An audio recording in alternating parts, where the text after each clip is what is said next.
Sabi nga nung may-ari, pinupukpok daw niya dito sa gilid, dito. Yan. Pupukpukin daw niya dito, minsan martilyo. So, buti nang di nababasag, no? So, yun guys, magandang araw at may i-repair tayo ngayon na isang CRT TV, Samsung. So, ayan, nakasaksak na, may standby siyang kulay green. Ang sabi ng may-ari dito, ito si Kuya Alvin Sangil. Ayan, shout out kay Kuya Alvin Sangil. Ang ginagawa daw niya, pag pinukpok, doon siya nagkaka-sounds. Pero ngayon daw natuluyan na, ayaw na mag-sound. So, sindihan natin. Ayan. So, nagka-power na siya. Ayan, meron na siya. Kaya lang, kahit daw isagad yung volume, wala kang maririnig na sound. Sa iba na yun. So, pag ganito, dalawang bagay lang yan. Tapos yung kulay niya medyo blurred. Pag pinupukpok, ayun, gumaganda yung kulay. Tapos bumabalik di sa dati pag nakaalog. So, yan guys, pagka ganyan, loose board. So, try din natin siya. Tignan yung jungle IC o sounds IC niya. Kung okay yon, speaker. So, buksan lang muna natin, ano.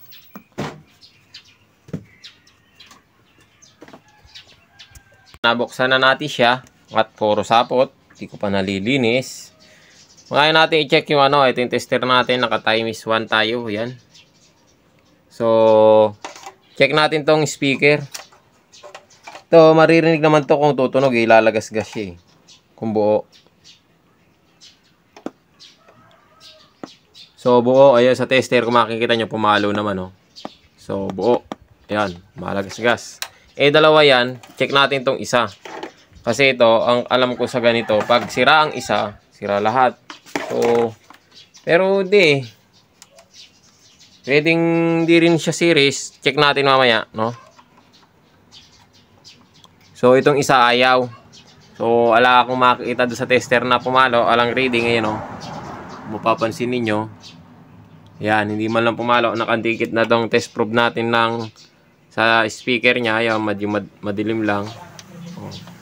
So, sira yung isa. Pero magre-reheat din tayo rito. Try din natin mag-reheat saka doon sa ibabaw. Kung dahil nagbabago ang kulay. So, dito sa sounds IC niya, check din natin. Alang tagahawak ng camera. So, update ko na lang kayo pag na-reheat ko na, no? Eh guys, napalitan na natin siya ng speaker, no? Ang naikabit nating speaker medyo malapad dito kasi yung dati medyo makitid, no? So ngayon ang naikabit natin medyo malapad ng konti, malaki ng konti, ayan, no? Medyo malapad, kaya ang tornilyong ginagamit ay iisa na lang, yon doon. Pero nakaipit siya, hindi naman siya alog-alog. So ayan, at naikabit na natin yung speaker terminal niya dito sa board. So testingin na lang natin siya kung okay na ba siya. At nag-reheat na rin pala ako dito sa may CRT board niya dito sa taas. So, okay na dyan. Saka doon sa may jungle IC, no?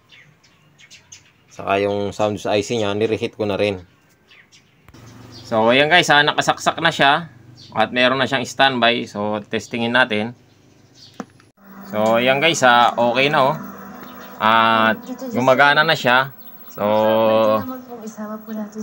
ang naging problema niya, kasi nung una, loose board, pag pinupukpok, no?